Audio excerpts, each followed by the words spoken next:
Who are you? The birth of an ordinary person in the Middle Ages. You don't remember your birth. No one remembers it, and there was no one there to record it anyway. You weren't born in a hospital, nor in a clean room, nor under a doctor's care.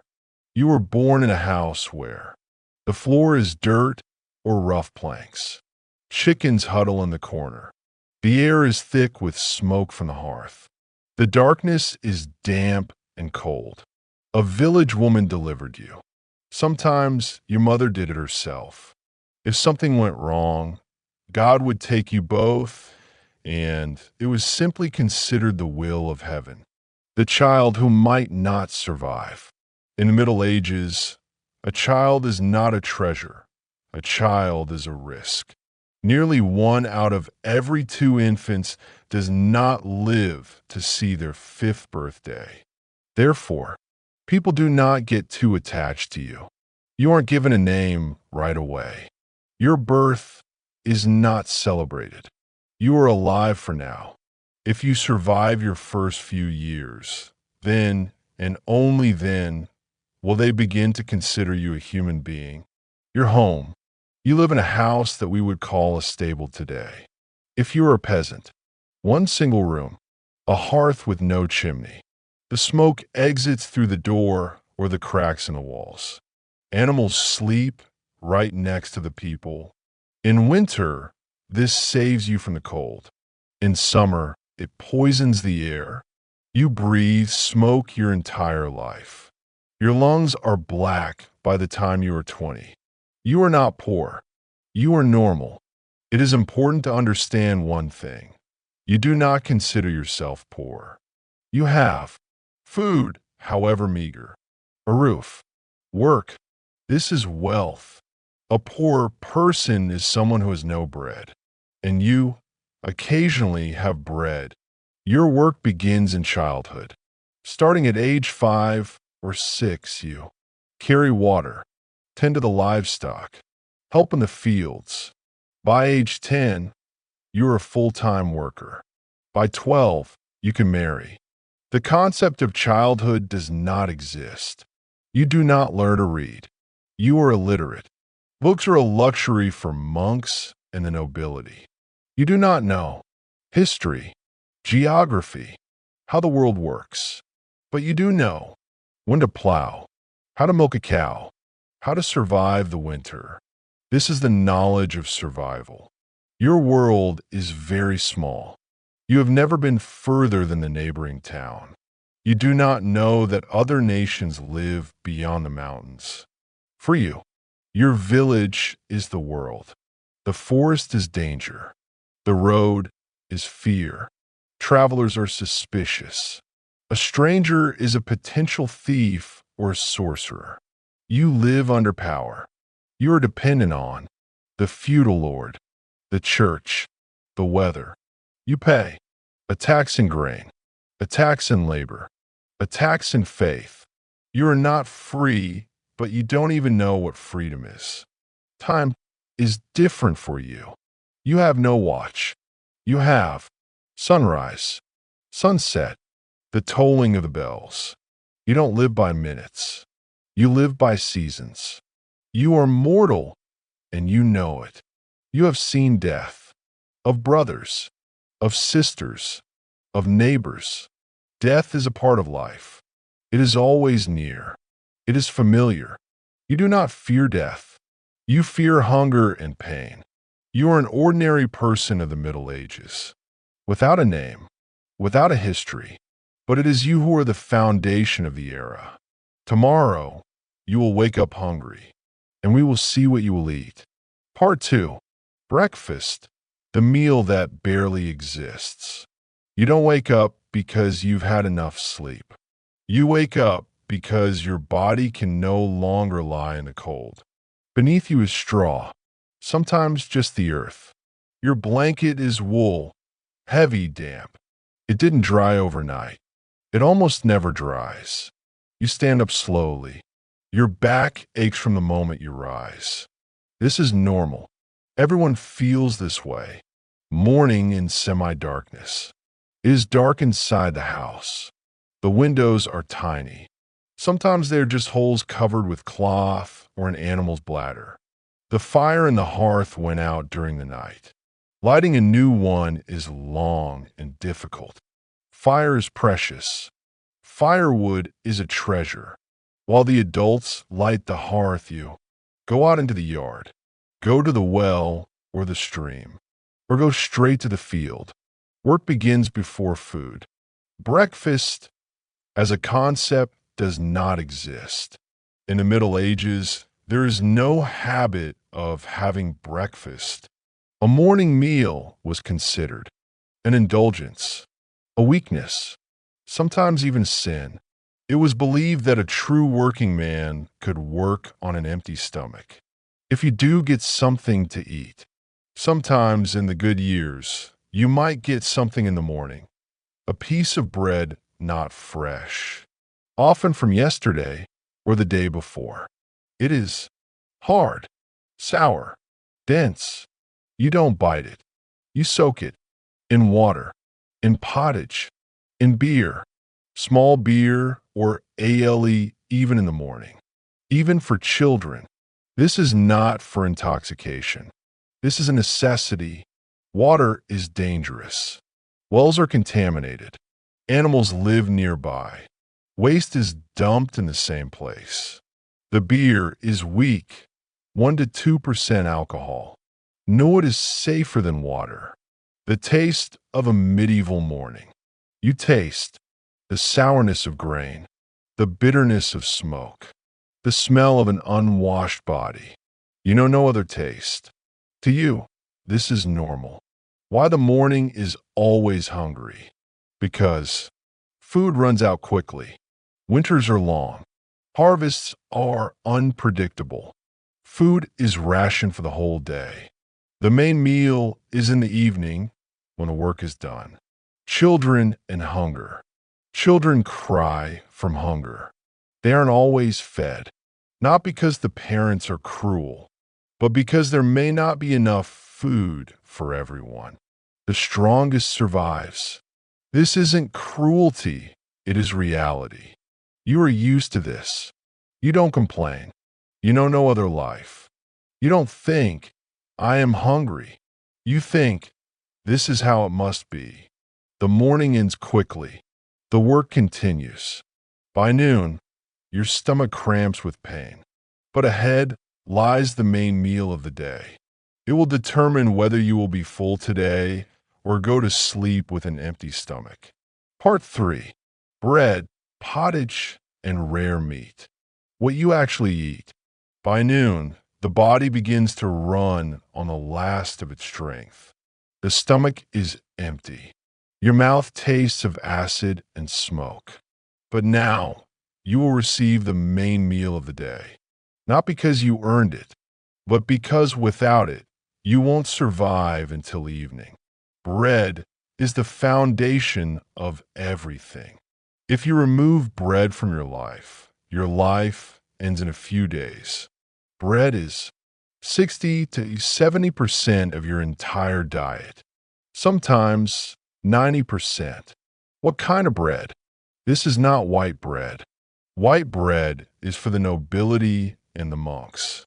Your bread is made from rye, barley, oats, sometimes a mixture of whatever could be gathered. The grain is poorly cleaned, mixed with sand, full of husks and impurities. During milling, the millstones crumble. Microscopic particles of stone remain in the flour. You eat them every day. Your teeth are grinding away. By age 25 or 30, your teeth are worn down. Your gums are inflamed. The pain is constant. You don't know that this is a problem. You think, this is how people age. Pottage, the second pillar of life. If bread is the body, then pottage is the blood. Pottage is brewed from whatever is available. Water, grain, cabbage, turnips, onions, sometimes beans. There might be no meat in it at all. It is a thick, murky liquid. It is not delicious. It provides strength. The taste of medieval food. The food is bland, sour, sometimes bitter. Salt is expensive. Spices are inaccessible. You do not eat for pleasure. You eat so that you do not die. Meat is an event, not a product. If there is meat today, it is a day to be remembered. When do you eat meat? Major holidays, weddings, the autumn slaughter of livestock. Usually it is pork, chicken. Beef is a rarity. A cow is kept for milk and labor. Hunting is forbidden. You see the forest. In it there is game, but the forest is not yours. It belongs to the feudal lord. For a killed rabbit, a fine, a beating, prison, for a deer, death. You have known this since childhood. Fish, salvation during Lent. The church forbids meat for up to half the days of the year. During Lent, you eat fish, eggs, though sometimes these are also forbidden. Plant-based food. The fish is salted, dried, often spoiled, but it saves you from hunger. How food is stored. There are no refrigerators. Food is salted, dried, smoked. Meat often smells, changes color. You eat it anyway. There is no choice. Eating as a collective act. You eat from a communal bowl, with your hands, with one spoon shared by everyone. A knife is a luxury. A plate is a rarity. You're not squeamish. You're used to it. Why you're always a little hungry? Because the food is monotonous. There are almost no vitamins. The calories are often insufficient. Your body is thin, wiry, enduring, but it is worn out. This is your food, day after day, year after year. It keeps you on the edge of life. But ahead lies the worst. There is something stronger than any disease. Hunger. Part 4. The eternal famine. The most terrifying enemy of the Middle Ages. You can get used to pain. You can get used to cold. You can get used to filth. But you can never get used to hunger. Hunger is not an event. Hunger is the background of your life. Hunger is the norm. You are rarely full. Most of the time you are underfed, saving, counting every morsel. Being completely full is a sensation you only remember from holidays. One bad year. It starts quietly. The spring is cold. The rains last too long. The grain rots in the ground. In the autumn, the harvest is smaller than usual. You hope we will survive. 2 bad years. In the second year, supplies run out. Prices rise. People become desperate. The bread gets smaller. The pottage gets thinner. You already know it's going to be bad. The third year, death. If luck fails, the great famine arrives. People eat things they would never eat. Tree bark, roots, grass, moss, leather belts. Flour is made from acorns, wild herbs, straw. Bread becomes poison, but there is nothing else. The body changes. Hunger devours muscles, weakens the immune system, makes any minor illness fatal. Children die first. The elderly follow. The young and strong survive. But not always. Cannibalism. People don't like to talk about it, but it happened. During the most severe famines, people ate the dead. Sometimes they killed. The church condemned it. But hunger is stronger than morality. Hunger and faith. When there is no food, faith becomes harsher. People pray for hours, repent, look for someone to blame. Then begin pogroms, accusations, witch hunts. Hunger destroys more than just the body. It destroys society. Why hunger repeats? Because there are no stockpiles. There is no science. There is no understanding of the climate. Every year is a lottery. You live from harvest to harvest. You do not complain. You know no other life. Hunger is not a tragedy. It is a trial. You pray. You endure. You survive if you're lucky. If hunger didn't kill you, your body is weakened anyway. And a weakened body becomes easy prey for disease. And that is what we will talk about next. Part 5. What you drink. The water that can kill you. You wake up with a dry mouth. After working in the field, your throat burns. You want to drink more than you want to eat. But water is not always salvation. Sometimes, water is the cause of death. Water as a danger. In the Middle Ages, no one knows what bacteria are, what infections are, what sanitation is. You see a clear stream, and you think it is safe. But upstream, livestock are grazing. Waste is dumped there. Dead animals are thrown into it. The water looks transparent. No, it kills slowly. Wells are no refuge. The well near your house is shallow, unprotected, open. Into it, insects fall. Dirt gets in. Waste seeps through. After a rain, the well is a breeding ground for disease. Why you drink beer? You don't drink beer for pleasure. You drink it for your life. Medieval beer. Weak, 1 to 3%. Cloudy. Warm. It is brewed almost every day. Sometimes at home. The boiling process kills some of the pathogens. Even children drink beer. Even in the morning. Wine is not for everyone. Grapes don't grow everywhere. Wine is expensive. If you live in the South, wine is diluted with water. This makes the water safer. In the North, wine is a rarity. Milk, a deceptive product. Milk spoils quickly, causes sickness, stores poorly.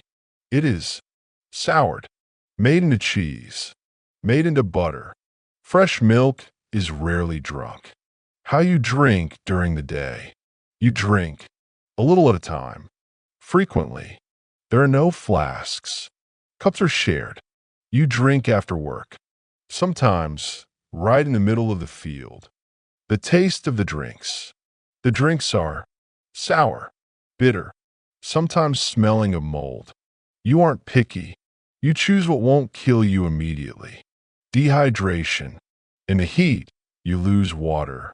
You want to drink constantly. Dehydration weakens you, causes headaches, exacerbates illnesses. You don't know that this condition can be treated. You drink to live. But even drinking is a risk. And if the food and water haven't killed you, your body is still worn out, which means disease is already close. Part 6. The body that always aches. Life in constant pain. You never wake up healthy. Never. If you are 20, your back hurts. If you are 30, everything hurts. This isn't a sickness. This is the norm. Wear and tear from childhood. Your body wears out early. Since childhood, you carry heavy loads, work in the fields, stand for 10 to 12 hours. Your spine is curved. Your joints are inflamed. You don't know the word arthritis. You say, my bones are aching. Toothache as the background of life. Your teeth are worn down, decayed, inflamed. Toothache, pulses, keeps you from sleeping, radiates into your head. There is no treatment. If a tooth rots, it is pulled. Without anesthesia, skin diseases. You rarely wash. Sometimes once every few months. On your skin, ulcers, rashes, abscesses.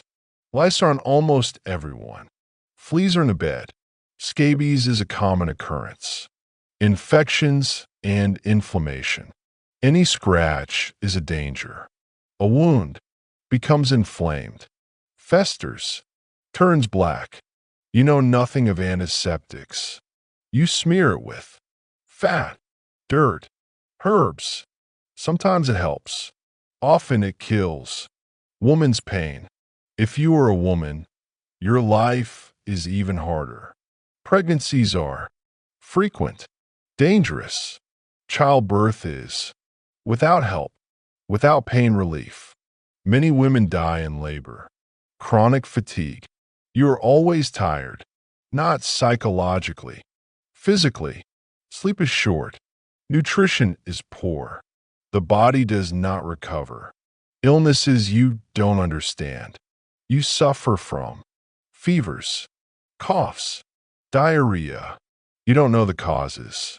You think, God is punishing me, or someone gave me the evil eye. The fear of pain. You don't fear death. You fear pain, because pain lasts a long time. Pain is intense. There is no one to soothe the pain. You know, if it gets worse, there will be no help. When the body always hurts, you seek salvation. You go to a healer, to a monk, to a doctor, and next, we will see how they will treat you. Part 7. Medieval Medicine. When the cure is more dangerous than the disease. When the pain becomes unbearable, you realize you can't handle it alone. You go for help. But help in the Middle Ages is not science. It is faith, tradition, and fear. Who treats you? You have a few options. The village healer, the barber surgeon, a monk, a learned doctor, rare and expensive. The choice depends not on the disease, but on who is closest and cheapest. The foundation of medicine, the four humors. Medieval medicine is based on the teachings of the ancient Greeks.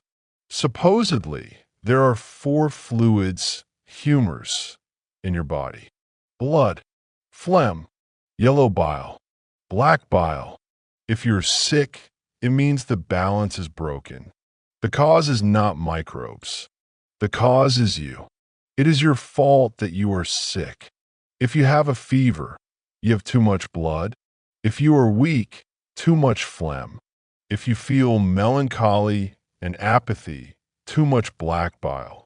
Illness is not an accident. Illness is an imbalance. Bloodletting, the primary remedy. The most popular treatment is to let the blood out.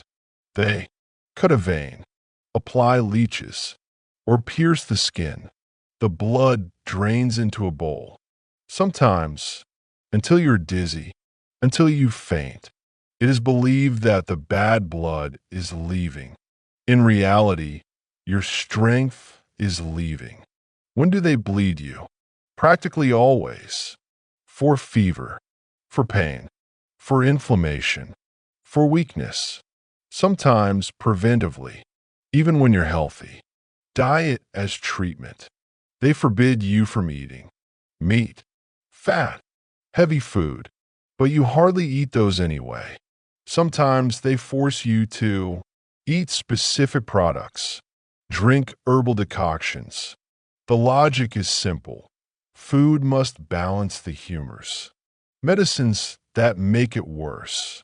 They give you mercury, lead, arsenic in small doses. You don't know it's poison. You trust the doctor. The doctor is not a surgeon. It is important to understand, a learned doctor does not cut. He examines urine, listens to complaints, reads books. Cutting is beneath his dignity. Others do the cutting. Why do people still believe in this? Because there is no alternative. Sometimes people survive anyway. Coincidences are mistaken for success. If you died, it means God willed it. Fear of the doctor. You fear the treatment.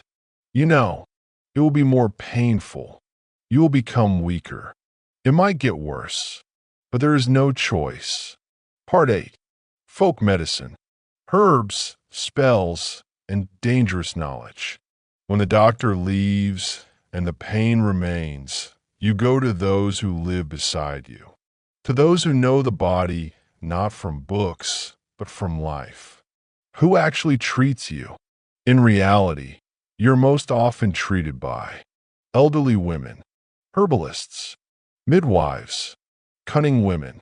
It is they who deliver babies, treat children, tend to the sick. They don't speak Latin. They speak simply. Knowledge passed in whispers.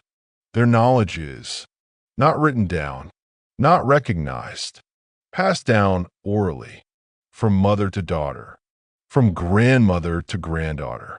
This is the knowledge of which herbs soothe pain, what stops bleeding, what breaks a fever. Sometimes it works. Herbs and decoctions.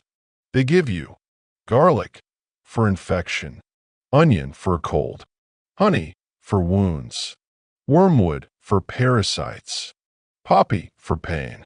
Some of these remedies actually help. Others do not. Spells and rituals. But medicine is not just the body. Illness is considered a punishment, an evil eye, the work of dark forces. Therefore, they recite spells, whisper prayers, perform rituals. It is comforting. Sometimes it eases the pain when folk medicine is dangerous. Sometimes they give poisonous plants, decoctions that are too strong, dirty compresses. You don't know the dosages. A medicine easily becomes a poison. Women under threat. The more a woman knows, the more dangerous she becomes to society. If someone died, an illness didn't pass, a miscarriage occurred, the healer is to blame. From healer to witch is only one step. First, she heals. Then, she knows too much. Then, she is dangerous. This is how the fear begins. Why do people still go to them? Because they are close. They are cheaper. They care. They don't bleed you without reason. They talk to you. The tragedy of folk knowledge. Much of what they knew would later become the foundation of modern medicine. But in their time, this knowledge would be destroyed, forgotten, burned along with the people. When herbs and prayers don't help, only one thing remains. Something harsh, painful, dangerous. Surgery. Part 9. Surgery without anesthesia. When pain is part of the cure. If you have reached this point, it means things are bad. The illness hasn't retreated. The wound hasn't healed. A bone is sticking out of your flesh. Now, you don't need a doctor. You need someone who cuts. Who is the medieval surgeon? He is not a scientist. He is a barber, bone setter, craftsman. He cuts hair, shaves beards, and cuts into people. To society, this is one and the same profession. The place of treatment. You aren't laid on a surgical table. You are seated, placed on a bench, held down by several people. The floor is dirty, slippery. The tools are a knife, a saw, hooks. They're not sterilized. They're simply wiped clean. The anesthesia that isn't there. They might give you alcohol, a poppy decoction, a piece of leather to bite on, but it barely dulls the pain. You feel everything. Amputation. If a leg is rotting, it is cut off. Quickly, roughly. They saw the bone. They cut the flesh. You scream, or you lose consciousness, stopping the bleeding. The blood gushes out. It is cauterized with red-hot iron, clamped, bandaged. The smell of burnt flesh stays in your memory forever. The chance of survival after the operation, infection, gangrene, fever. Not everyone survives. Sometimes they survive in spite of everything. Treating fractures. Bones are set by hand, fixed with sticks, wrapped in cloth. If they made a mistake, you limp for the rest of your life. Dentistry as torture. The tooth is loosened, pulled out with pliers. Without anesthesia, you hold on, or you don't. Why do people agree to this? Because pain now is better than death later. Hope is stronger than fear. You know, it's either this or nothing. If you survived, you're a cripple. If you didn't survive, you'll be buried quickly. This is the extreme edge of medicine. But ahead lies the finale, the thing that awaits everyone. Death. Part 10. How you will die. Death is a part of life. You don't think about death every day, but you always know it is near. It doesn't frighten you the way it frightens us. It is familiar. It is ordinary. You have seen death since childhood. You saw how brothers and sisters died. Neighbors died. The elderly died. The dead are not taken far away. They are buried nearby. Death is a part of the village. What will you likely die from? Not from old age. Most often, infection, inflammation, hunger, a simple illness. Something that is easily cured today is a death sentence for you. How death happens.